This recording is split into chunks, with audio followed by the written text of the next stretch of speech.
Welcome to the Design Mind Frogcast. Each episode, we go behind the scenes to meet the people designing what's next in the world of products, services, and experiences, both here at Frog and far, far outside the pond. I'm Elizabeth Wood. Today on our show, we're talking about what it means to serve the consumer unconditionally, even when commercial KPIs might seem at odds with such an ambition. To do this, we're joined by three of Frog's leading voices on marketing and commerce strategy, especially when it comes to reaching a more conscious consumer base that is more sustainably minded than ever, seeking more relevant, higher quality experiences, and looking to align with brands long-term that share their values. Our guests are Bhavesh Unadkat, Vice President of Brand and Marketing in Frog UK, Kerry Lee, Director of Commerce and Customer Transformation in Frog UK, and Christopher Baird, Global Head of Loyalty at Frog. All three of today's guests contributed to a new Frog report that is the latest in our Chief Challenges series. It's called The New Rules of Engagement, Unconditionally Meeting Consumer Responsibility. You'll find the link to the full report in today's show notes, and we encourage you to dig in. But first up, you're going to hear from Bhavesh. Bhavesh has lots of experience working with leading brands on evolving their strategy alongside new tech, new trends, and new consumer behaviors. So let's jump in. I think 2024 needs to be the year where we get smarter, get more sophisticated with what we work on. Less is more, double down on the things that are going to make a big impact.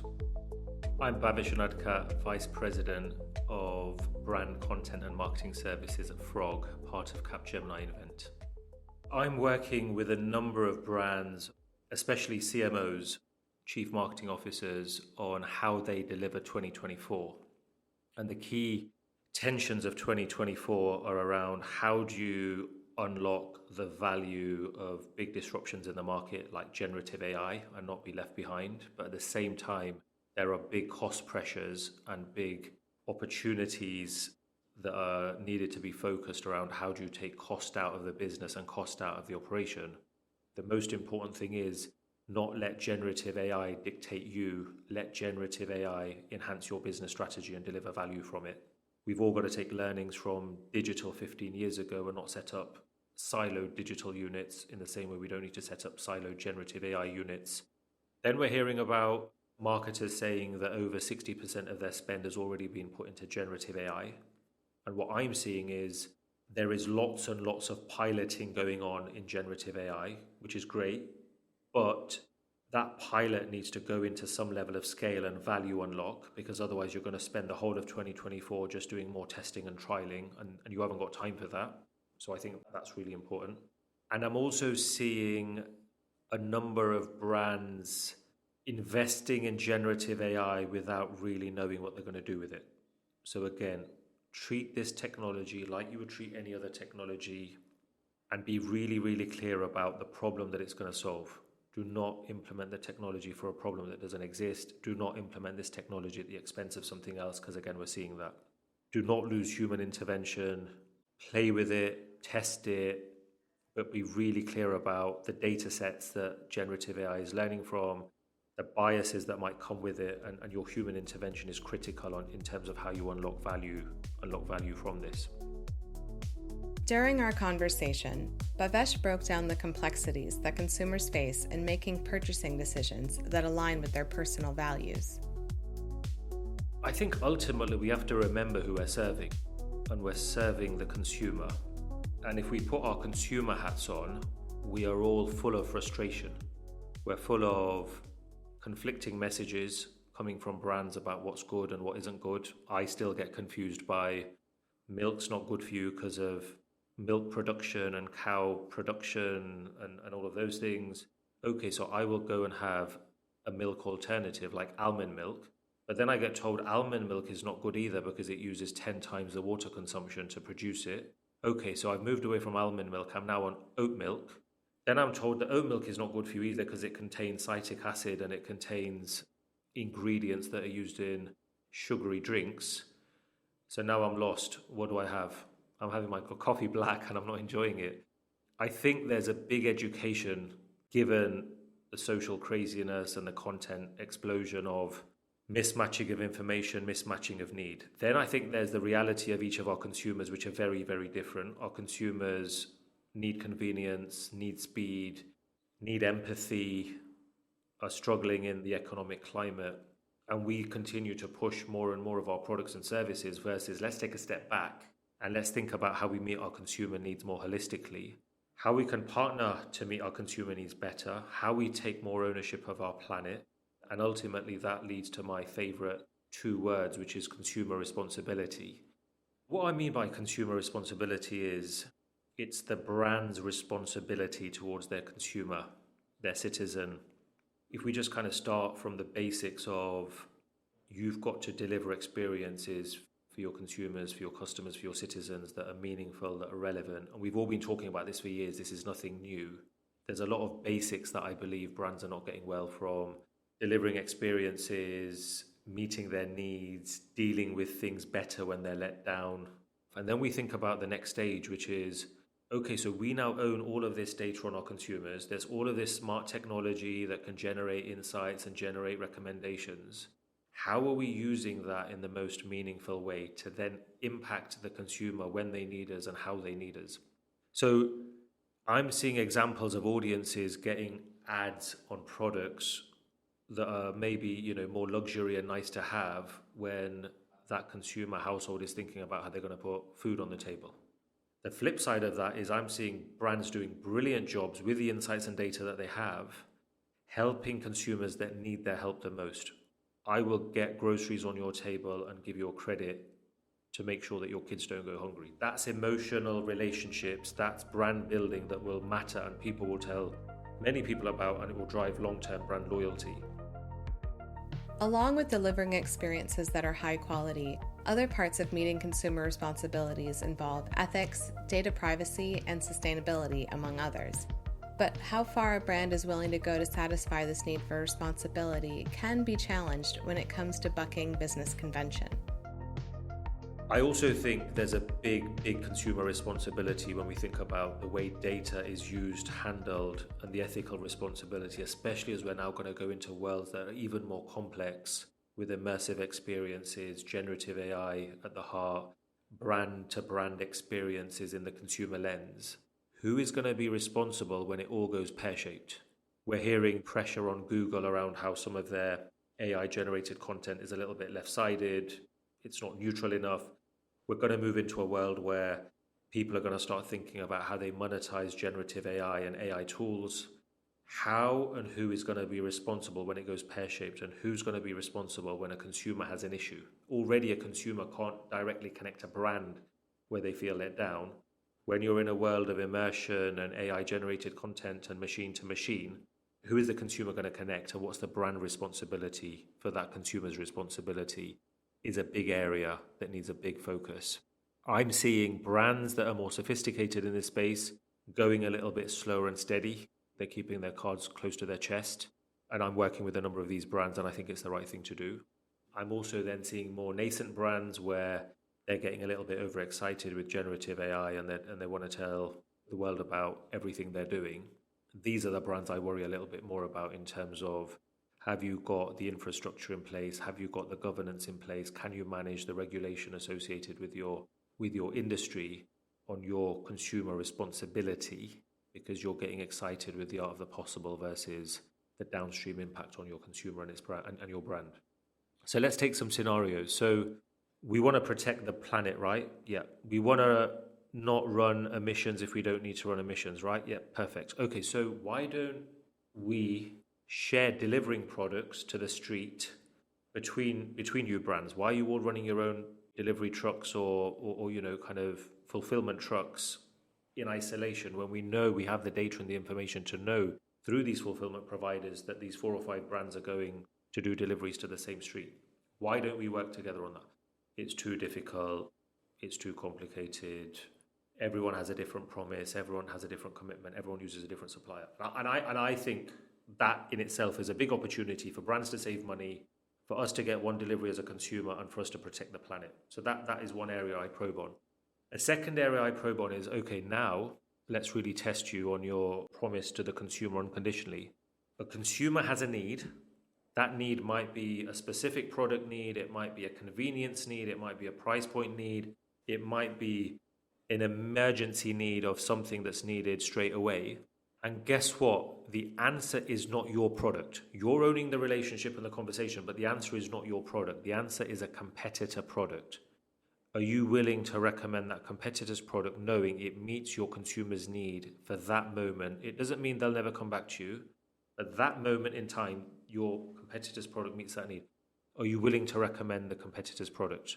And more often than not, the answer is no, because we are wired as marketers to sell our brand, our product, our service, sell more of our product, more of our service, more of our brand. And I think there's more work to be done there. Okay, so most brands might not be ready to recommend a competitor in the short term, even if it means building long-term trust. Still, there are dynamic new models for brand collaboration that can emerge in a truly consumer-first landscape. So this is where I think there's such an opportunity for brand-to-brand collaboration. It's hard for brands to collaborate with each other in a competitor sphere, but I think it's easier to brands to collaborate where they don't necessarily compete with each other, but they have common goals. So for example, a consumer products company collaborating with a retailer who sells their product, or a consumer health company collaborating with a pharmacy who sells their product, a government organization collaborating with local offices or local councils on how they service that citizens' need. So these for me are ripe for collaboration. Now the problem you have with these collaborations, because I've been in the middle of some of them, is you might have one brand being more open than another brand. You might have one brand trying to drive their own initiative and their own agenda versus another brand. And we've played the role often of intermediary or negotiator or kind of ensuring that we drive the same process. Then you get to the problem of priorities, and they might be up for driving this, but then other priorities take over. You might then get to exposure, where each brand is only willing to share so much and only willing to open the door so much because they know the mess that's inside. But for me, there is a big opportunity for brands to collaborate, even at least at a collaboration of non-competitiveness, because it will drive better consumer outcomes and better consumer responsibility. When it comes to evolving an organization alongside consumer needs, Bhavesh stresses the importance of not overlooking the fundamentals. Yeah, so if I think about how brands can be better at delivering consumer responsibility, then I think there's some of the stuff I've already spoken about, from getting the basics right, really think about your processes, your touch points, how consumers can get hold of you, and how relevant you're being to them. We hold a hell of a lot of data on our consumers, on our citizens, on our customers. Do we use it? Do we need it? Do we understand the cost of owning it? Do we understand the carbon impact of processing it on a daily basis, on an hourly basis, on a minutely basis that I see in some brands? No. So let's strip it back into, what do I need to know about my consumer? What have they given me transparently? How am I using it? And if they ever ask for it, which they're allowed to do through GDPR, can I easily give it back to them? And again, I'm seeing a number of brands that can't even deliver within the recommended time frame the amount of data that they hold on the consumer. Now let's start thinking about how we can be a bit more sophisticated and a bit more innovative and a bit more creative to try and reach our version of the consumer promise that we're making, the responsibility towards the consumer that we're making around how we will serve them unconditionally. So this for me is basics, brilliant basics, and there's a job to be done. Next up, you're going to hear from Kerry Lee, Director of Commerce and Customer Transformation, also based in Frog, UK. For Kerry, a consumer-first mindset is essential for making marketing and commerce experiences that resonate long-term. For brands to be successful, they need to ensure that they're developing a really strong bond with their consumers, and that consumers will come to them first and foremost. Hi, I'm Kerry Lee. I'm a Director of Commerce at Frog UK. Frog has to work with clients very frequently in helping them understand who their customer is, but then also what journey that customer currently experiences, but then also what that journey should look like. So actually, how can they, as a brand or organisation, improve the customer experience at all touch points across that journey? And I think Lots of brands may well have an understanding of who they currently work with and their current customer base, but there's not many that have a very good handle on who their future consumer is, what experience that future consumer is going to be demanding from them, and then how they can actually deliver against that future experience. I think a lot of people live in the here and now and look at the current set of consumers that they have, and some people do that very well, but we find less frequently brands are able to articulate their future consumer and how potentially their existing consumer is going to change or morph, and their demands and expectations are also going to change and morph. Even unpacking that here and now means accepting that consumers already have complex demands. From work with clients and through research, Kerry and her team have identified 4 key drivers for ongoing change. Looking at the broader sort of consumer environment and landscape at the moment, we think there are probably 4 key drivers, and they're not really trends. We don't think they're going away. But these 4 key drivers are mainly around things that actually enhance their overall lifestyle. We think consumers at the moment are very influenced by brands that can personalise and be relevant to them. They're all seeking convenience, so actually make my life easy, make it simple, help me actually have a better life every day. They're looking for brands that really understand them, brands that have a specific purpose that they feel that they can align to. So that whether that be sustainability, whether it be community, whether it be something around the environment and ecology, individuals are very much flocking towards brands that represent that for them. And then I think the last thing that there is sort of an expectation from brands and organisations is that consumers need to feel inspired as well and educated. And so now we're seeing brands and organisations as part of that sort of inspiration and educational activity that happens for them. As commerce evolves and as marketing evolves, we need to be able to do more effectively with our consumers. Where we've seen organisations go wrong is thinking that technology can solve everything. And actually, it's not just about putting the technology in, it's about really understanding how that technology is going to help your customer, but then also how you can embed that in the organisation too. So having a really solid understanding of what you're trying to achieve with it, how it benefits the customer, and then ultimately how you can get your organisation to understand that and then utilise the technology in the right way. We've seen a lot of money thrown at solutions that don't get adopted, and we've seen lots of solutions that are implemented that just don't quite meet that customer needs, and so then never ever deliver on the promise that the technology has. So I would say start with the customer and make sure you really understand the benefit and the value that it will have to your end customer, and then consider how you can start to ensure that your whole organisation understands that, and so will also embrace the technology and utilise it in order to be able to deliver that benefit to your end user.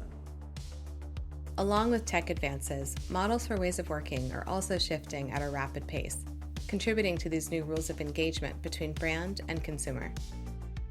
Lots of brands at the moment are obviously looking at partnerships, whether that be with retailers or with other brands, that enable them to have a broader set of products or services and talk and engage on slightly different levels.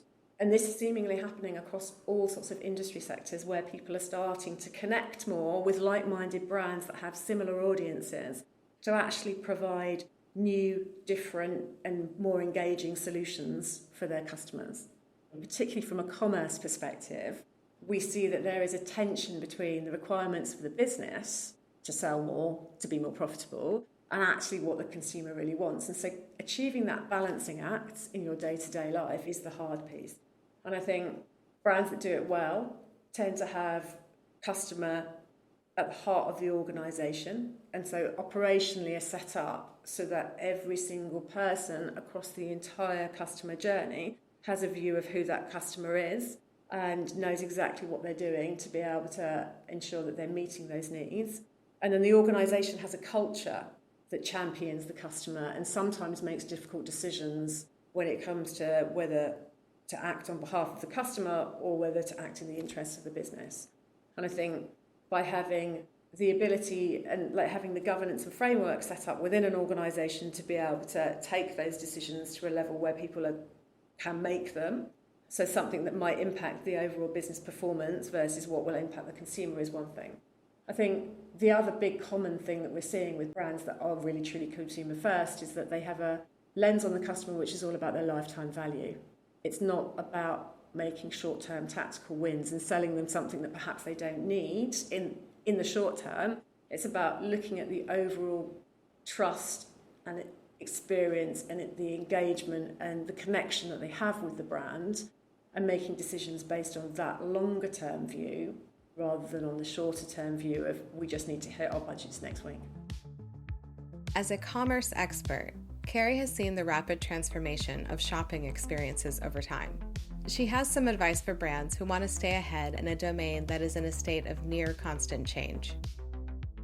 Commerce has been changing and morphing over the past 20, 30, 40 years.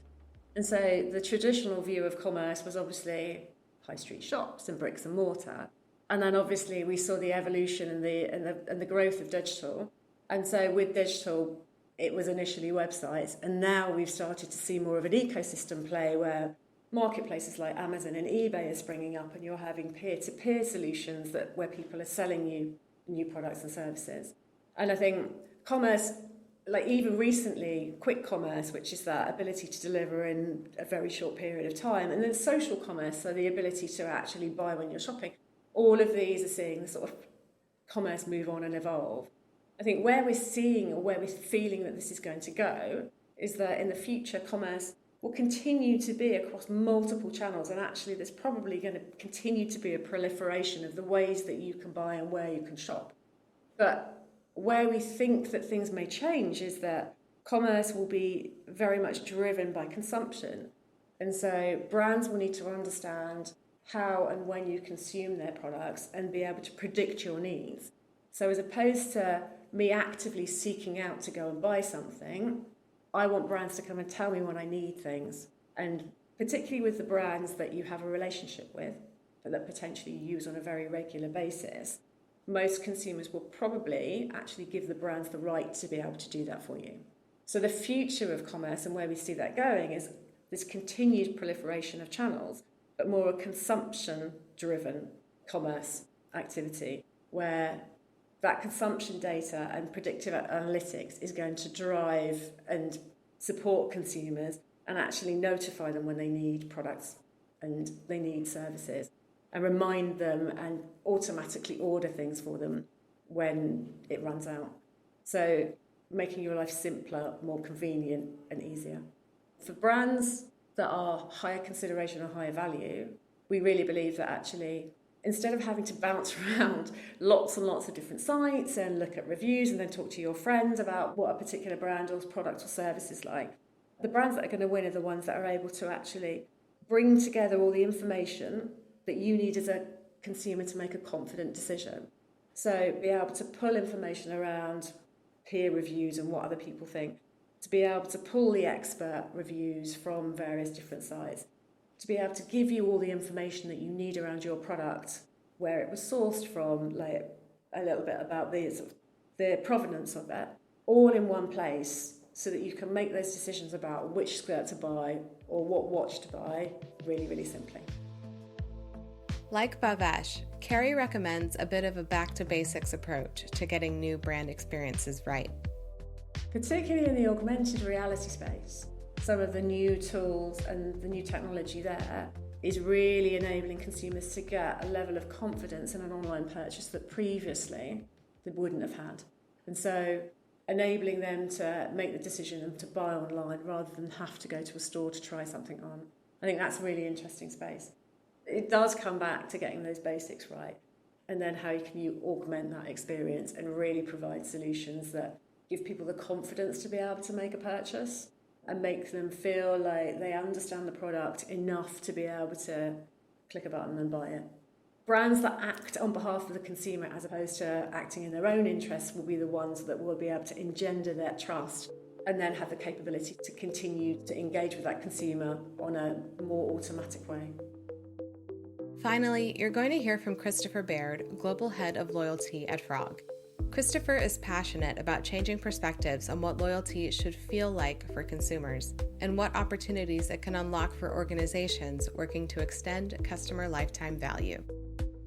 The primary impact that I'm looking to make is to have people rethink and to reframe what loyalty is actually all about, getting them to move away from plastic cards and points to something which is much more human, it's much more emotional, it's much more connected. So my name's Christopher Baird. I head up Frog's global offering around the future of membership and loyalty. I found that children are actually a great source of inspiration for me, whether that's, speaking to my nephews or children of friends, because they're really good at asking why. And sometimes, the answers to why aren't always so obvious. And I think that applies in the work that we do as well. It's not obvious as to why something is a certain way, and actually more importantly, why couldn't it be different in the future? And I think that really drives a lot of the things that I love to do.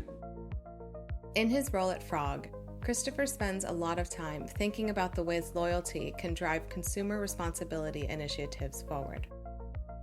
Traditionally, the purpose of loyalty was to get people to buy more stuff. And a personal experience of mine, I remember being in a store where something was on offer. Let's say it was buy one, get one free. And, it worked out cheaper to take both of the items, but I didn't need both of the items, knowing that the second one would ultimately go to waste. But I remember getting a strange look from the person at the checkout because the obvious choice was to take the offer, to take the free item. But I think that was a bit of a light bulb moment for me on the things that some of these organizations are trying to do is making consumers consume more, even if it's something that they don't need. And I've tried to take that forward in the work that I do around loyalty, where consumer responsibility, needs to be about supporting customers to make decisions that they feel comfortable with, which they're happy aren't going to be negatively impacting the world or their society. But there's an onus on the brand and the organization to actually do a bit more themselves. And I think we don't quite see that yet. We hear a lot about consumers need to change their habits, consumers need to do something differently. But actually the role of the organization in helping them to do that, whether that's giving them options, helping them understand the choices that they're making and the decisions that they're making. And I think loyalty has a really interesting part to play in the future, moving away from making customers buy more stuff to helping customers buy more consciously or engage more consciously. Still, Christopher acknowledges there's no one-size-fits-all solution to turning organizations or individuals into perfectly responsible businesses, consumers, and citizens. It takes commitment over time and support along the way.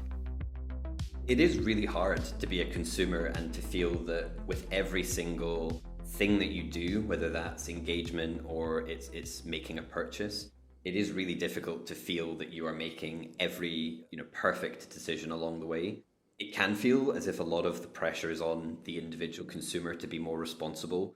People are constantly told not to buy this thing because of one reason and not to buy an alternative because of a different reason. And there's so many facets to that, whether it's around health, the product quality, ethical manufacturing and sourcing, carbon emissions, all of these things, even forgetting about, do I actually like this product? So it's really around how can brands provide more support, more information about the products in order for customers to feel that they are really making a decision that fits with their own beliefs, their values, and their current circumstances. We need to acknowledge that not all consumers are in a position to suddenly switch to being more ethical or more responsible in their purchasing behaviors. There are a whole bunch of different factors that will play into people's decision making, whether that's cost of living, whether it's access to information or to digital products. And brands need to make sure that those people aren't forgotten, that they're not left behind. Otherwise, we do risk creating a gap in society. And whilst it's great and we want to be able to encourage consumers to do more and to behave a bit more responsibly, we also need to understand that it isn't going to happen overnight. And we also need to cater for different customers who have different needs and are in different circumstances. Of course, there's also no one way to understand loyalty. During our conversation, Christopher shared a few lenses through which to view what might make someone loyal. When we talk about rational loyalty, that's probably the more traditional things that you think about when you say the word loyalty. It's what is the product and do I like it enough to buy it again or to engage with the service again? Price is a really fundamental factor that no matter how good experiences are, price for the majority of people will still play a big part in their decision making. Convenience in a lot of industries is another primary driver. How difficult is it for me to actually achieve the outcome that I want? And is it going to be valuable for me to do that? So those are all quite fundamental, rational elements which drive loyalty. And those are really kind of the founding components that loyalty as we know it have been built on. But over the last many years, that's been extended out into emotional loyalty, like I said, where things like simplicity have come into play. Consumers aren't actually wanting a whole lot of choice because that's what's making things complex. It's not actually making things easier. Personalization obviously has been a big topic for many, many years. And really now with some of the newer technologies that are coming out, brands are able to do that much more efficiently and much more accurately. Things like storytelling, connections to real life people and their experiences with a brand or a product or service are also really good ways of driving emotional loyalty. It isn't just the brand saying how good something is, but it's people that consumers can relate to as advocates for the brand itself. But when we then extend that out to the third lens around purposeful loyalty, that's where things like society and community come into play. And we've seen a few different brands starting to dabble into this. So when a consumer makes a purchase, how can that contribute to local initiatives in their neighborhood that are very relevant to them, their families and friends who live in that particular space? How can I be confident as a consumer that the purchase that I'm making is going to be positive, or at least it's not going to have a negative impact on planet and climate? Is there much more of a social purpose and a social movement that stands behind something? So that could be a fitness brand where the outcome that they want to drive is more engagement with their channels and their technology and apps. But actually there's a social movement behind that, which is all around getting people active, making them feel empowered to get back into spaces like gyms where maybe they feel uncomfortable or they don't feel that they belong, and how you can connect those things together for people to be loyal not only to the fitness brand, but also to themselves and their future health. So there's some really interesting things that come out when you start talking about purposeful loyalty. The employee is often, unfortunately, a forgotten part of customer experience and loyalty. And on the flip side, so many customer experiences are driven, they're made, or they're unfortunately made worse by the experience they have with employees, whether that's within a store or a branch or dealing with customer service. And almost always that's not down to the employee themselves. That's because they haven't been given the right tools, the right knowledge, or the right empowerment to be able to have a customer first mindset. They may have their own internal capability structures and their own KPIs that they're measured on, which are totally unrelated to the customer experience. And so it's maybe obvious that the employee would behave in such a way to meet those KPIs. And that's where the notion of being customer first has to then also be true for the employees, and the way that they're engaged has to support their ability to do that. I think we also need to understand and remember that employees are customers themselves, they're consumers themselves, and if they don't necessarily believe in what an organization is doing, they're not necessarily going to spread that word to the customers that they're interacting with. Ultimately, thinking of loyalty as a membership experience could be the path toward continuously nurturing customers in order to understand, anticipate, and design for their needs in the future. Loyalty has to be earned for many consumers in order for them to continue engaging with or buying from a particular brand. They want their first experience to be great. And if it isn't, or if at least it doesn't meet their expectations, there's a pretty good chance that they might not come back and they'll look for competitors. So growth is something which, when you look at loyalty beyond just a program, can absolutely be enabled. This is the membership experience as a golden thread throughout everything that an organization does. So you can launch new products and services with a highly engaged group of people. You've got a much richer and much more connected data set because you've been able to see which customers are engaging with your brand across different channels.